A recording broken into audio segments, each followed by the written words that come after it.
কাজ করতে করতে অনেক বেলা হয়ে গেল। গাজরগুলো অনেক বড় হয়েছে, এগুলো কাল বাজারে বিক্রি করব। আমার কাজও শেষ, এখন তাহলে আমি বাসায় চলে যাই। এরপর টোনা তার কাজ শেষ করে বাসায় চলে যায়।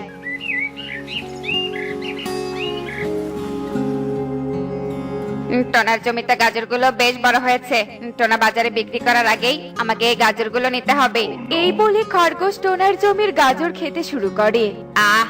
বেশ মজা পেলাম গাজর খেয়ে, অনেক সুস্বাদু গাজর। এত সুন্দর গাজর কি আর রেখে যাওয়া যায়? আমি বরং কিছু গাজর আমার বাসায় নিয়ে যাই। এরপর খরগোশ গাজর খেয়ে কিছু গাজর তার বাসায় নিয়ে যায়।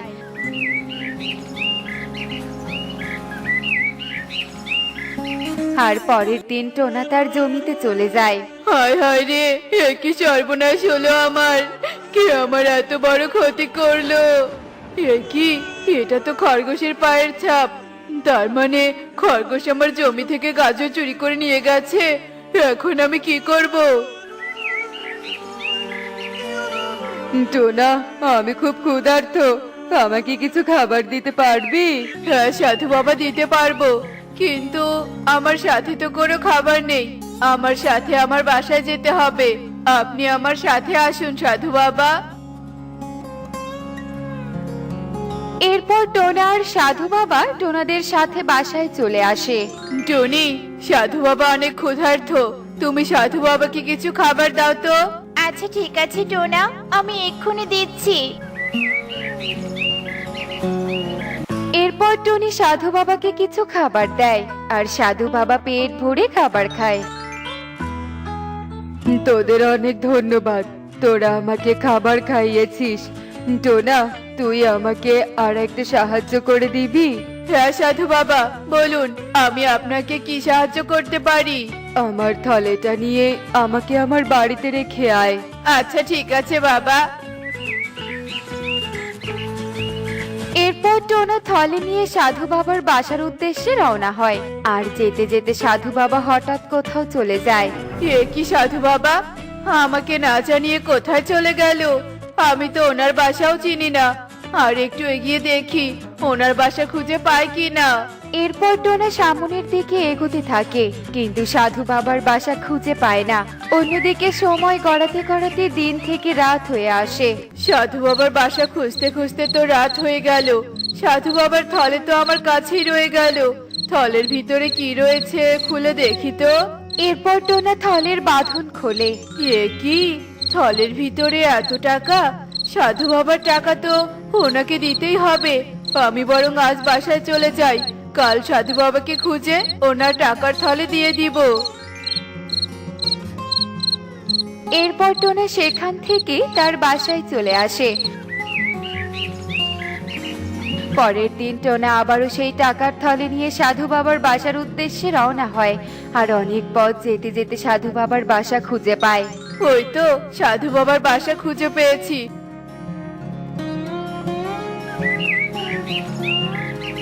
সাধু বাবা, সাধু বাবা, আপনি বাসাতে আছেন? হ্যাঁ টোনা, বল। সাধু বাবা, আপনি কাল হঠাৎ কোথায় চলে গিয়েছিলেন?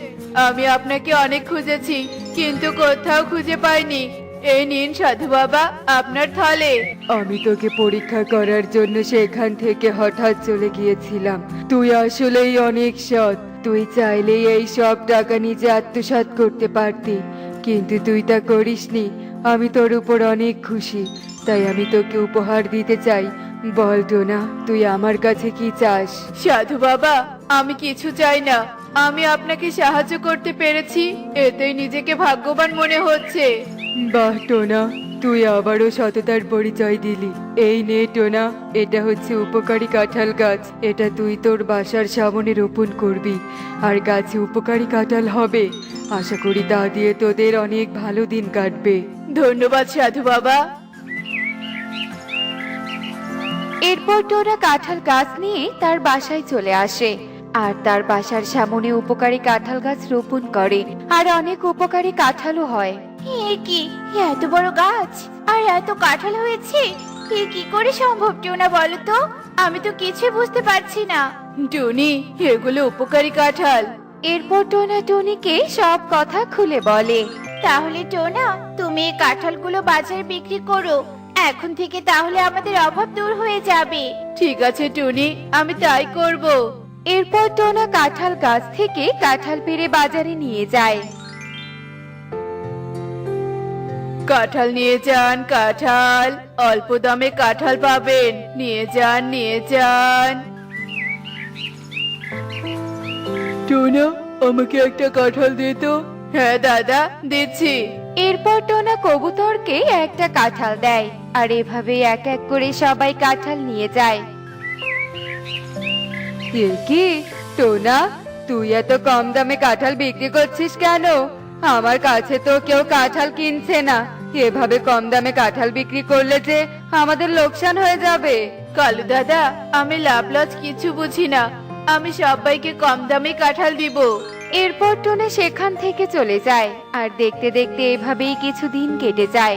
এই টোনা তো আমার লোকসান করছে, এভাবে চললে তো হবে না, কিছু একটা তো ব্যবস্থা করতেই হবে। এই বলে কালু খরগোশের কাছে চলে আসে। খরগোশ, ও খরগোশ, বাসাতে আছিস? হ্যাঁ কালু, বল, হঠাৎ আমার বাসাতে কেন? খরগোশ, আমি টোনাদের গাছের কাঁঠাল চুরি করব, আর কাঁঠালগুলো বাজারে বিক্রি করে যা পাবো তা তুই আর আমি ভাগাভাগি করে নিব। তুই শুধু আমার সাথে থাকবি। ঠিক আছে কালু, চল তাহলে। এরপর কালু আর খরগোশ টোনাদের গাছের কাঁঠাল চুরি করতে যায়। আর যেই না কালু কাঁঠাল চুরি করতে ধরে, ঠিক তখনই কাঁঠাল গাছ কালুকে ধাক্কা মেরে ফেলে দেয়। ওরে মারে, ওরে বাবা রে, আমার কোমরটা গেল রে গেল। খরগোশ, আমাকে ধর, আমার কোমর যে ভেঙে গেল।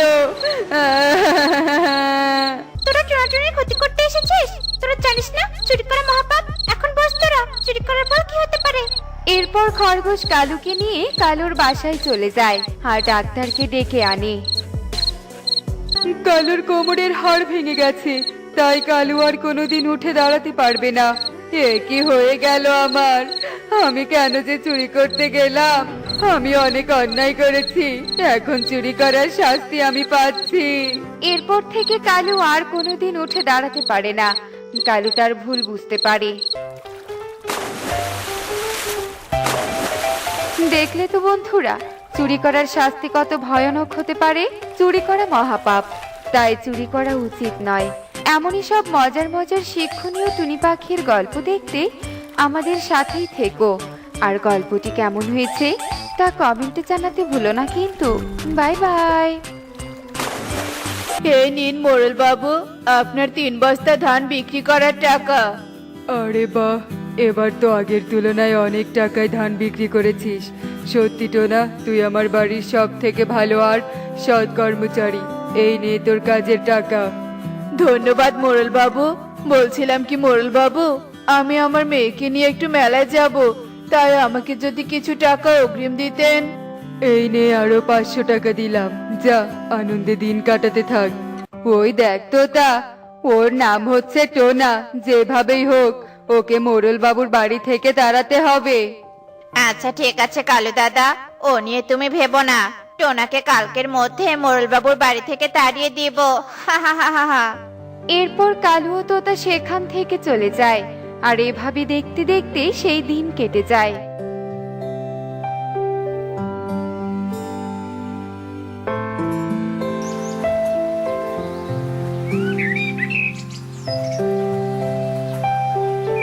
শোন টোনা, এই 1 বস্তা গম আমি তোকে উপহার দিলাম। আমি এক দরকারে শহরে গেলাম, তুই বরং তোর গমের বস্তা বাড়িতে নিয়ে যাস। ইতি, তোর মোড়ল বাবু।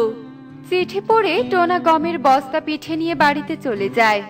এবার নিজের চোখে প্রমাণ পেলেন তো মোড়ল বাবু? টোনা এভাবে আপনার ধান গমের বস্তা চুরি করে বাড়িতে নিয়ে যায়, আর প্রতিনিয়ত আপনাকে বোকা বানিয়ে আপনার সামনে ভালো আর সৎ সাজে। ঠিক বলেছিস কালু, তুই আমাকে খবরটা না দিলে তো এত বড় সত্যিটা আমি জানতেই পেতাম না। চল তোরা আমার সাথে চল, আজ টোনাকে আমি উচিত শিক্ষা দিব। এরপর ইগল কালু ও তোতা মিলে টোনার বাড়িতে চলে যায়। এ কি মোড়ল বাবু, আপনি এখানে? আপনি নাকি শহরে গেছেন? চুপ কর, আমি তোকে কখন বললাম যে আমি শহরে যাব? আমাকে ঠকিয়ে আমার ধান গম চুরি করিস, তাই না? বিশ্বাসঘাতক কোথাকার, আজকে থেকে আমি তোকে কাজ থেকে বঞ্চিত করলাম। এসব আপনি কি বলছেন মোড়ল বাবু?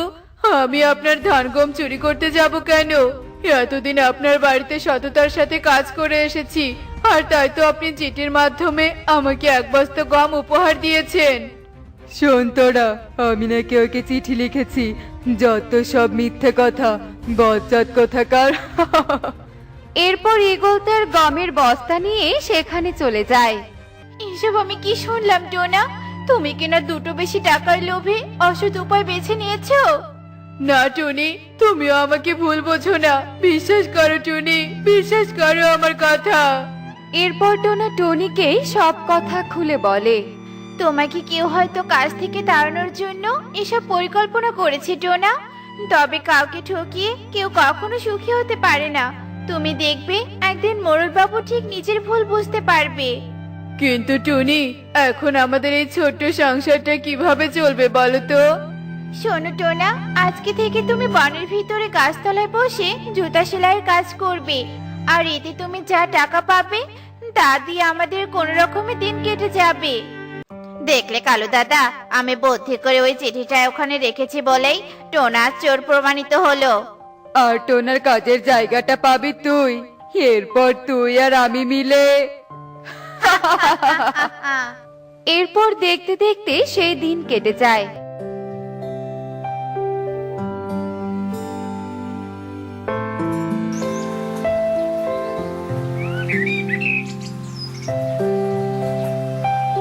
আর পরের দিন টোনা বনের ভেতরে এক গাছতলায় বসে জুতো সেলাই করতে থাকে। বেশ ভালো করেছিস রে টোনা, আমাদেরকে জুতা সেলাইয়ের জন্য পাশের বনে যেতে হবে না। তুই এখানেই কাজ করে খুব ভালো করেছিস। এই নে আমার জুতো জোড়া, সেলাই করে দে। এরপর টোনা কবুতরের জুতো সেলাই করে দেয়। আর এভাবে টোনা একে একে অনেকের জুতো সেলাই করে দেয়। আর সারা দিন কাজ করে যা টাকা পায় তা দিয়ে চাল ডাল কিনে বাড়িতে ফিরে যায়। আর এভাবে দেখতে দেখতে সেই দিন কেটে যায়।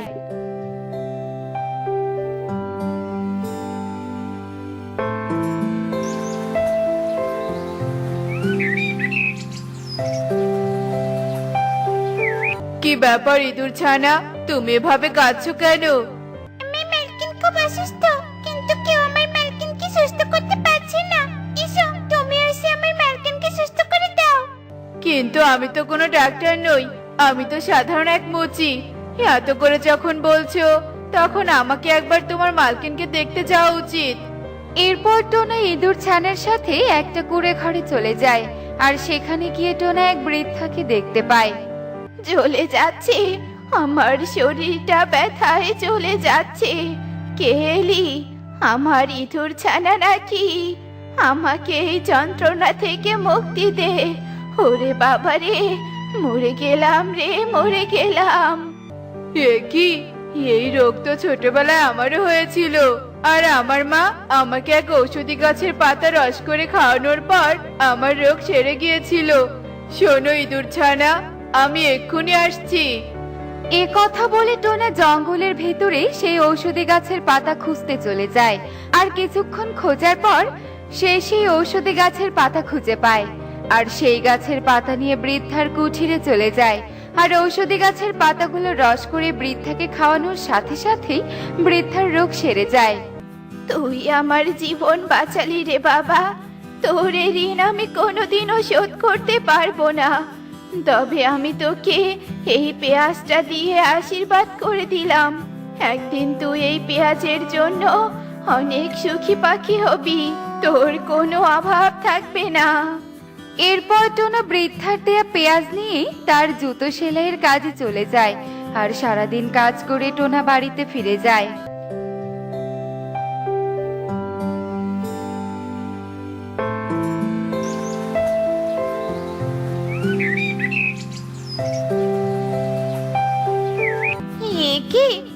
আমি কি দেখছি?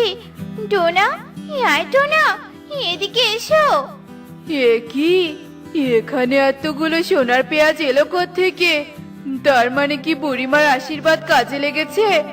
তার মানে সত্যি সত্যি এবার আমাদের অভাব দূর হয়ে যাবে? এসব তুমি কি বলছো? আমি তো কিছু বুঝতে পারছি না টোনা। এরপর টোনা টুনিকে সব কথা খুলে বলে, আর সোনার পেঁয়াজ বিক্রি করে টোনা ও টুনি অনেক ধনী হয়ে যায়, আর সব অভাব অনটন দূর হয়ে যায়। তোরাই হলি আমার সৎ কর্মচারী। তোদের জন্য আমি ব্যবসায় একবারও লোকসান করিনি, তাই আজ থেকে তোদের বেতন আমি দ্বিগুণ করে দিলাম। ধন্যবাদ মোড়ল বাবু। এই নিন মোড়ল বাবু, এই কাগজে আপনার একটা সিগনেচার লাগবে। তাই নাকি? দে দে, এক্ষুনি করে দিচ্ছি। কি মোড়ল বাবু, কাগজে কি লেখা আছে সেটা একবার পড়েও দেখলেন না যে? তোরা আমার খুব বিশ্বস্ত কর্মচারী, তাই পড়িনি। আমি না পড়ে এই কাগজে সই করে দিলাম। তা এখানে কি লেখা আছে শুনি? তাহলে শুনুন। এখানে লেখা আছে যে আমি আপনার সমস্ত সয় সম্পদ কালু আর তোতাকে সমান ভাগে ভাগ করে দিলাম। এসব তোরা কি বলছিস? না, তোরা আমার সাথে বিশ্বাসঘাতকতা করতে পারিস না। পারবো নাকি? বিশ্বাসঘাতকতা করেছি মোড়ল বাবু, আর সেদিন আমরাই বুদ্ধি করে টোনাকে চোর বানিয়েছি। সত্যি বলতে আমরা না, টোনাই আপনার বিশ্বাসযোগ্য কর্মচারী ছিল। হা হা হা হা হা। এখন আপনি আমাদের বাড়ি থেকে বের হয়ে যান মোড়ল বাবু, তা না হলে পুলিশ ডেকে আপনাকে তাড়িয়ে দিব। এরপর ইগল নিরুপায় হয়ে নিজের ঘর বাড়ি ছেড়ে চলে যায় আর বনে বনে ঘুরতে থাকে। আর এক সময় সে টুনির পাকা বাড়ি দেখতে পায়। কেউ আছিস? আমাকে একটু পানি দে, আমার যে খুব পানি পিপাসা পেয়েছে। এ কি মোড়ল বাবু, আপনার এই অবস্থা কি করে হলো? আমি সেদিন সত্যতা যাচাই না করে তোকে বিশ্বাসঘাতক বলেছিলাম রে টোনা, কিন্তু আজ আমি সত্যটা জানতে পেলাম। কি সত্যি মোড়ল বাবু? এরপর ইগল টোনা ও টুনিকে সব কথা খুলে বলে। তুই আমাকে মাফ করে দিস রে টোনা, মাফ করে দিস। সত্যি কখনো চাপা থাকে না মোড়ল বাবু, আর আপনি নিজের ভুল বুঝতে পেরেছেন, এটাই অনেক। তবে কাউকে ঠকিয়ে কেউ কখনো সুখী হতে পারে না। শোনো সবাই, কালু দাদা আর তোতা দাদা যেভাবে মোড়ল বাবুকে ঠকিয়েছে, একইভাবে আমরা ওদেরকে উচিত শিক্ষা দিব। এরপর টুনি সবার সাথে বুদ্ধি করে, আর এভাবে দেখতে দেখতে রাত হয়ে যায়।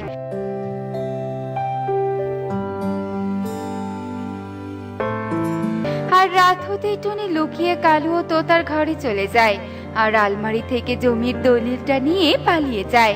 আর এভাবে দেখতে দেখতে সকাল হয়ে যায়।